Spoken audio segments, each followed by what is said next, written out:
कि जिस लोक में हम रह रहे हैं ये लोक अच्छा नहीं है और हमें केवल स्वर्ग तक का ही ज्ञान हमारे धर्म गुरुओं ने करा। परमेश्वर ने आकर अपनी अमृतवाणी में ये ज्ञान दिया कि एक और लोक है जहां आप सदा सुखी रहोगे, आपका जरा मरण नहीं होगा। जरा माने वृद्धावस्था, मरण माने मृत्यु। लेकिन वो ज्ञान हमारे गले उतरा नहीं, क्योंकि हम अपने धर्म गुरुओं पर, विशेषकर हिंदू धर्म के में जन्मे हम प्राणी, अपने धर्म गुरुओं पर पूर्ण विश्वास किया करते थे कि ये संस्कृत के मास्टर हैं और सभी सदग्रंथ संस्कृत भाषा में लिपिबद्ध हैं। हमारे को कभी अविश्वास नहीं हुआ, इसलिए हमने परमात्मा के दिए हुए इस ज्ञान पर कभी ध्यान नहीं दिया। और साथ में ये भी हमारे एक इंजेक्शन लगा दिया करते कि कबीर जी तो अशिक्षित थे, उन्होंने संस्कृत पढ़ी नहीं, क्योंकि संस्कृत केवल ब्राह्मण ही पढ़ा करते थे और कई ब्राह्मणों के पास गए, उनको संस्कृत नहीं पढ़ाई, इसलिए वो उठपटांग भाषा बनाकर गाते थे। ऐसी सोच थी हमारे इन ऋषि महर्षियों की, वो परमात्मा को समझ नहीं सके। और उस परमेश्वर की वाणी में ये पहले लिपिबद्ध था, जो हमारे सदग्रंथ भी बताते हैं, क्योंकि परमात्मा ने जो ज्ञान दिया वो अपने द्वारा रची हुई सृष्टि का और सारे विधान स्वयं बनाया हुआ था, वो अपनी सिंपल लैंग्वेज में बोल दिया।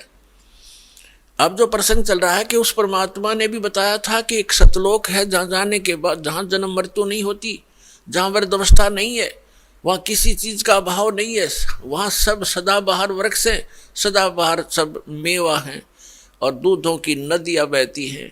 वहाँ पर अमृत के सरोवर भरे हुए हैं, मीठे जल के समुद्र भरे हुए, हीरे पन्ने जवाहरातों के वहाँ पहाड़ हैं, जो यहाँ पर मिट्टी और पत्थर के पहाड़ हैं, झरने बहते हैं, वहाँ वर्षा होती है, बगैर बादल के फुहार चल पड़ती है, सुंदर शरीर है आपका, कभी वृद्धावस्था नहीं होती, मृत्यु नहीं होती, वहाँ आपका परिवार होगा। जैसे धीरे धीरे यहाँ एक, पहले हम अकेले थे, विवाह हुआ जब 2 हो गए, बच्चे हुए जब 5-4 और हो गए, और फिर धीरे धीरे पोते पर पोते हो गए, तो हमारा कितना अच्छा परिवार और कैसा दिल लग रहा है।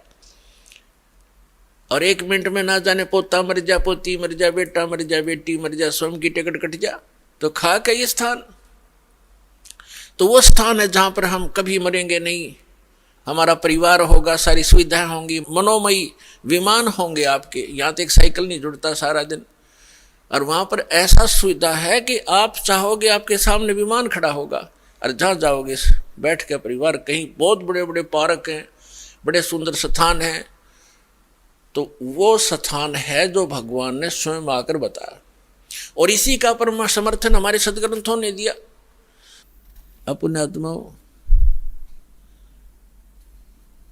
जब हमें ये ज्ञान होगा कि जैसे दास आज का जो सत्संग आपको सुना रहा है, यही उद्देश्य है कि जिस लोक में आप रह रहे हो ये लोक ठीक नहीं, यहाँ तो आपको पल पल पीड़ा का सामना करना पड़ता है। और परमात्मा ने बहुत बार समझाया है कि परमात्मा कहते हैं कि तन दर सुखिया कोई न देखा, जो देखा सो दुखिया हो, और उदय अस्त की बात करे मन सबका किया विवेका हो।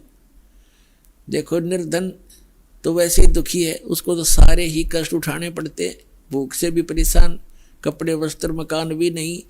तो परमात्मा कहते हैं तन धर सुखिया कोई ना देखा, जो देखा सो दुखिया हो। और उदय अस्त की बात करें कि ऐसे ऐसे राजा हो गए जिनका सूर्य अस्त हो और सूर्य उदय हो, वहाँ तक उसका राज हो, यानी पूरी पृथ्वी का शासक भी मैंने देख लिया। और ब्रह्मा विष्णु महेश को भी देख लिया, ये भी सुखी नहीं।